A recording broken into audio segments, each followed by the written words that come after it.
I'm going to talk about essentially how companies can sue other companies. I'm not talking about individuals suing, and there are a couple of class actions already, one in respect to British Airways, who, as you know, were fined a large sum of money for breaching GDPR.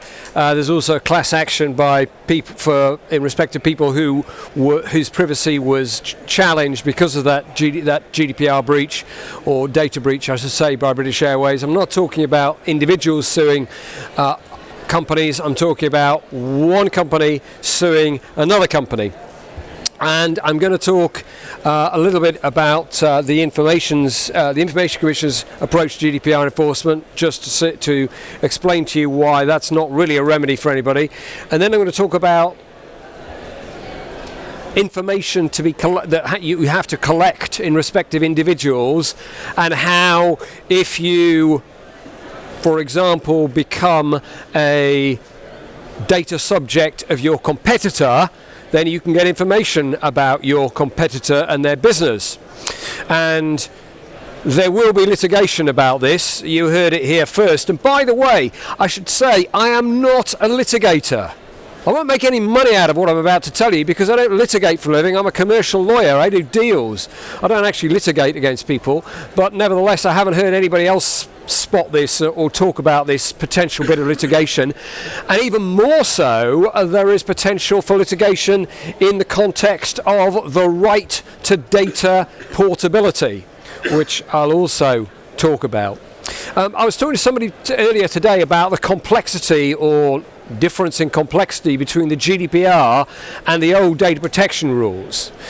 You can have an argument with me as to precisely how much more complex the GDPR is than previous data protection rules, but we are talking hundreds of times more complicated.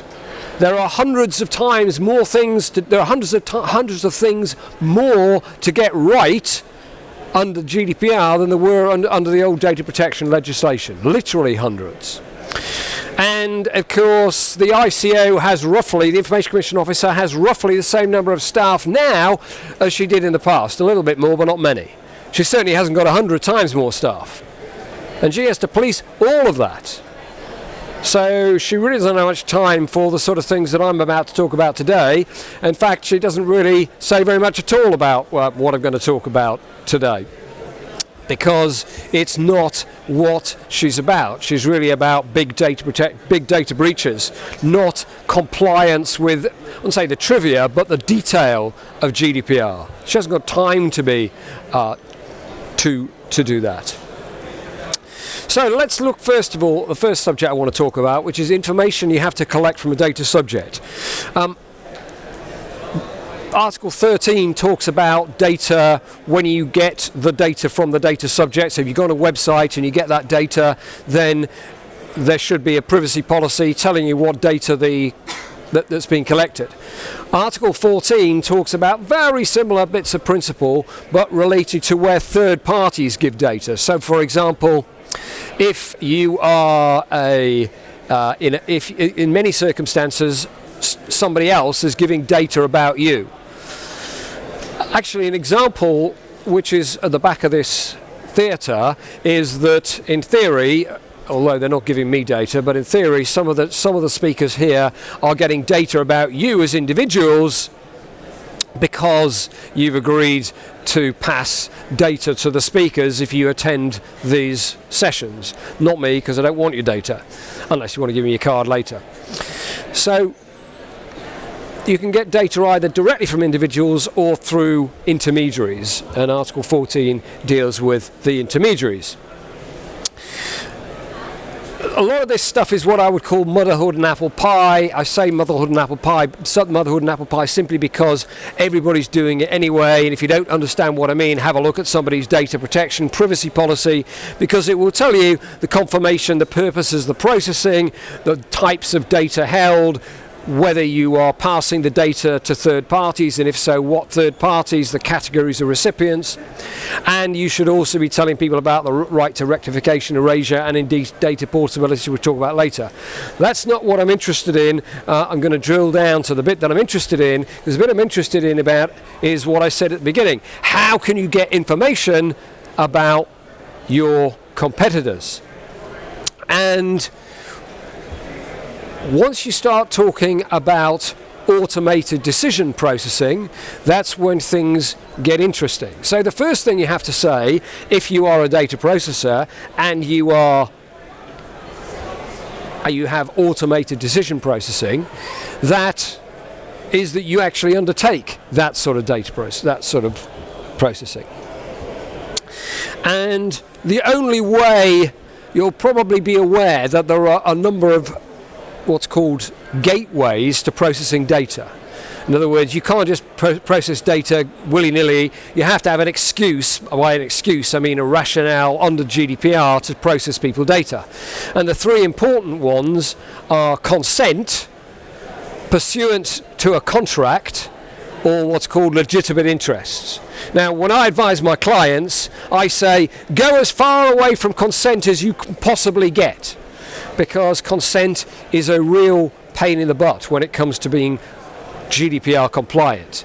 You have to be able to prove that you can keep consent of every single individual. You have to be able to prove if you have consent that you've captured every single individual's consent, which is very difficult. It might sound easy, but in practice it's quite difficult. The other thresholds, the other gateways, are legitimate interest, and legitimate interests is defined basically as that. Legitimate interest is very difficult. There's very little that the GDPR has to say about legitimate interest. It's therefore quite easy to pretend or have an excuse that you are processing data with legitimate interests, and also processing data pursuant to a contract. And the pursuant to a contract is either an actual contract or a potential contract. But in the context of automated decision, the only legitimate way under GDPR to process data is through explicit consent. Many companies, of course, do process data in an automated way.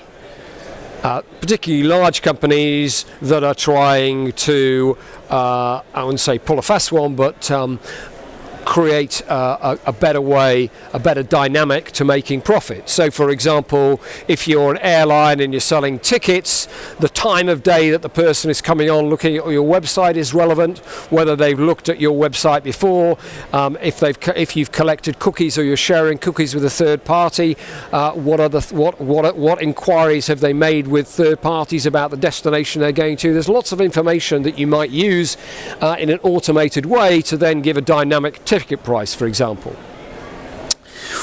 One of the requirements under Articles 13 and 14 is that you are required to say in your privacy policy what is the logic of those algorithms. What you're supposed to give meaningful information about the logic behind those algorithms. Now, I've just given you a very passing example of British Airways. If I was Cathay Pacific or a competitor of British Airways, I would be very interested in knowing what those algorithms actually say.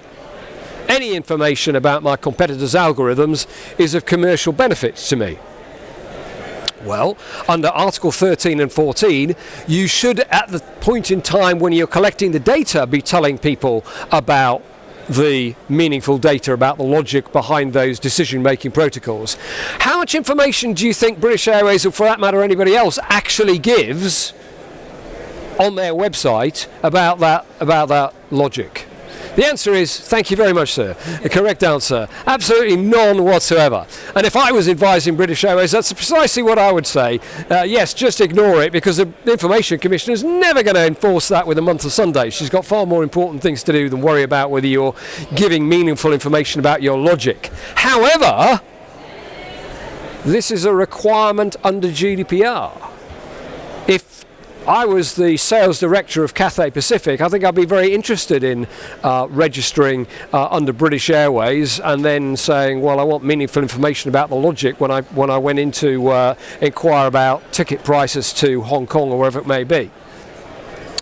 perfectly entitled to that. And of course, if they don't provide it, I as an individual, in this case of course I'm acting on behalf of my company, could sue them for meaning information about the logic of that behind the decision-making processes.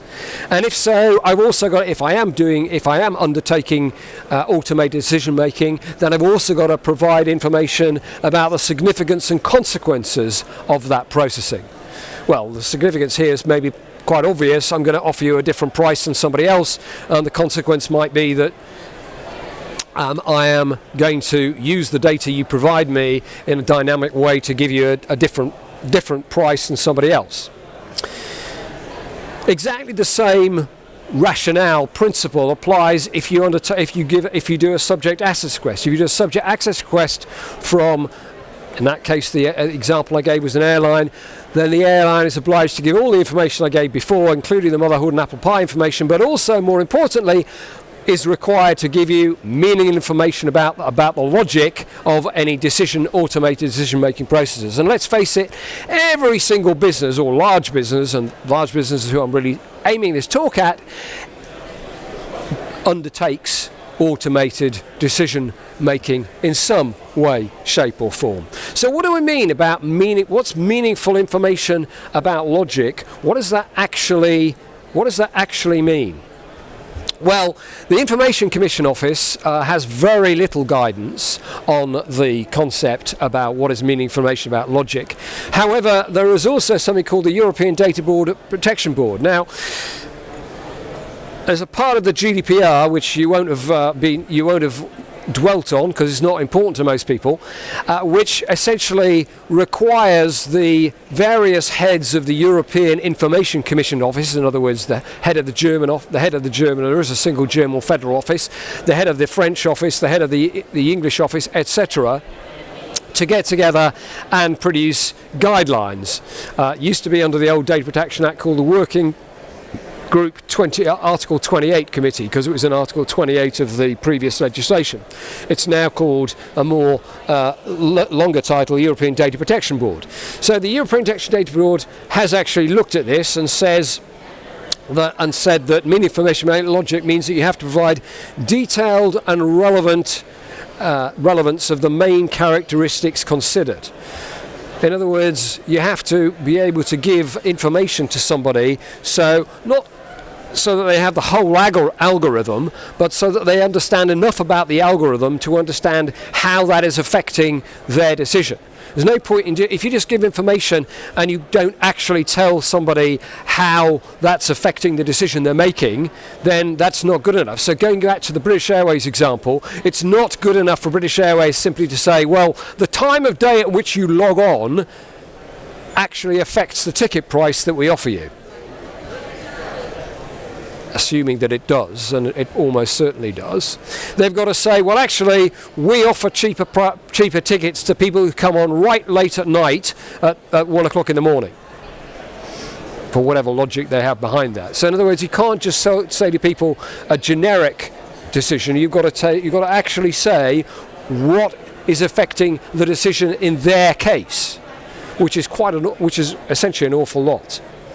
The recital 58 of the data protection of the GDPR it talks about technological transparency. One of the data protection principles, as you'll know, is that you have to be transparent in how you process data, and Article 58 says that's particularly important where you have technological complexity. So here, with an algorithm, you have technological complexity. The requirement, in theory, is that you have to be very open about that algorithm. As I said, the Information Commissioner is never going to enforce this in a month of Sundays, but that doesn't matter, because what matters is that individuals, and in this case an individual representing a competitor, can go along and say, well, I insist that you give me it, and if you don't give me it, I'll sue you. Is it worth somebody suing British Airways? How much is it going to cost you to sue British Airways in that circumstance? Probably a couple of million, because it will go to the Court of Appeal at least. Is it worth it? No, I would have thought so. As I say, you've heard it here first. It will happen. There will be cases because people will try and use this as a trick to get information about their competitors. because there is money behind that information, behind that algorithm. Let me talk about something which is perhaps even more interesting, which is the right to data portability. And there's an even more interesting potential for intercompany litigation in the context of the right to data portability. The right to data portability is essentially exactly what it sounds like. If you are unhappy, or for any other reason, that you want to move from company A to company B, they have to provide you with all the data about you. So, I'm a geek lawyer, but I'm a very itinerant geek lawyer, have been for donkey's years. I stay at probably 24, 30 hotel rooms a year. And I used to divide my hotel staying between IHG and Hilton. And then about 15 years ago, Hilton did the dirty on me. Do you know what Hilton did about 15 years ago? Hilton devalued the points. So you had all these points, and it was originally, I don't know, 80,000, it was originally 100,000 points, gave you 4 nights free in Hilton, and then they suddenly made it 120,000 points for a 4-night stay in Hilton. They devalued the points overnight. In fact, IHG also picked up on that and offered people to transfer the points to IHG and lots of interesting things, but that's by the by. So I decided I wouldn't stay in Hilton anymore. If I decided today that I wasn't going to stay in Hilton anymore, this is pre-GDPR, if I decide today I'm not going to stay in Hilton anymore, I'm going to stay with somebody else, all of that information they've collected about me has to be transported at my behest to the other company. So, okay, you are a customer of hotel chain A, you fall out with hotel chain A, you want to go with hotel chain B, you can require hotel chain A to pass all the information they've collected about you, whether you like sleeping near lifts, how much you normally spend in the restaurant, whether you like soft pillows or hard pillows, all the sort of information that hotel chains collect in that example to the other hotel chain. And this is a right not just to have the information yourself, which is one of the rights under the right of data transportability, but also a right directly to pass the information to a competitor. And of course, why would I want the data in that circumstance other than to pass to a competitor? So this is directly dealing with data to be passed between competitors. It's a right to obtain the data yourself, and as I said, a right to have it transmitted to another controller.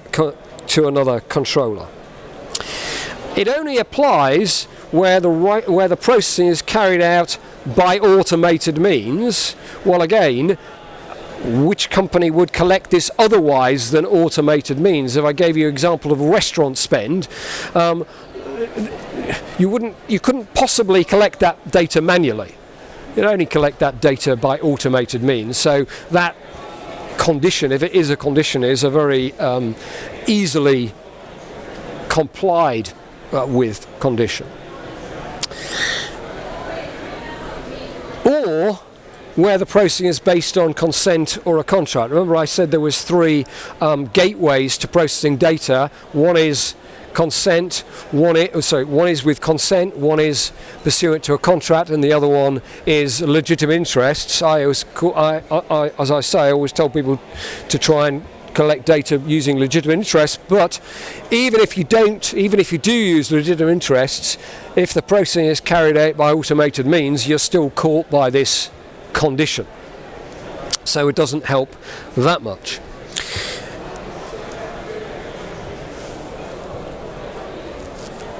You don't have to provide the data if it adversely affects the rights of third parties. I'll come back to that in a minute when I discuss this in a little bit more detail. you have to provide the data in a structured, commonly used and machine-readable format. Wonderful words, that's all the GDPR tells you. In a structured, commonly used machine-readable format. Well, I told you that the European Data Protection Board gives guidance. The ICO, the Information Commission Office, has actually herself given some guidance here. It's clear from the guidance that she doesn't understand what she's talking about in this context because she's not a computer geek. They say that structured means a structural relationship between the elements which is explicit, my emphasis, in the way the data is stored, e.g. a spreadsheet. Now, spreadsheet's fine. I provide you with the data in a spreadsheet, you can look at the spreadsheet and you can use the data. However, the ICO then goes on to say that as far as machine readable is concerned, then it has to be easily machine readable, and CSV is good enough. Anybody know what CSV is? No, I'm not going to do a quiz, we haven't got time. CSV is comma separated value. So think about a spreadsheet, an Excel spreadsheet or whatever spreadsheet you're familiar with, and consider each element in that spreadsheet, or each individual element which is in the spreadsheet demarcated from the next element by a comma, not by a row or a column, just by a comma. That's CSV, comma separated value. That's what it stands for. And according to the ICO, that's structured and machine readable and good enough. Well, that's absolute nonsense. You can't do anything with a CSV format because you've taken the structure away if you take it out from a spreadsheet and put it to CSV. But according to the ICO, that's good enough. I guarantee, in the example I've just given you, Big Hotel Company A would sue Big Hotel Company B in order to get that information. Right, I'm going to do a quiz now. Who's that lady? Thank you, Greta Thunberg. Right, what's she got to do with what I'm talking about, data portability? All right, GDPR. We're in the UK. Did the UK want GDPR or did it not want GDPR? Now, I know some of you were here this morning at the session, and the guy who was trying to get you to put your hand up, and none of you did because you're all too shy. But this time, you've got to put your hand up, and either yes, GDPR was what the UK wanted, or no, GDPR was not what the UK wanted. So who thinks GDPR was what the UK wanted? Interesting. Who thinks GDPR was not what the UK wanted? Okay. The answer is, of course, the UK didn't want it. Why do I know this? Because the Irish government leaked it. The Irish government and the UK government did not want the GDPR. They wanted a more weaker directive. I haven't got the time to talk about difference between directives and regulations. Suffice to say, we have GDPR, General Data Protection Regulation. We have the old legislation was a directive, weaker, not as enforceable. We ended up with GDPR. However, despite the fact that the UK did not want the GDPR, it wanted the right to data portability. Now, why did the UK government want the right to data portability? What was the exception? The UK is, and somebody needs to tell this to Greta Thunberg, the UK, along with Germany and Sweden, which is where Greta comes from, are the three countries which are the most environmentally friendly, by which I mean they do more in the environment than any other country. And in fact, the UK is the only country in the EU which has a goal, it won't be met, but that's a different question, has a goal of being 100%, having 100% of smart meters, or as I call them, spy meters. Now, what do spy meters have to do with environment, the environment, and B, the right to data portability? And you can't have spy meters without having the right to data portability. The two, you have to have one, you have to have the right to data portability in order to make spy meters work.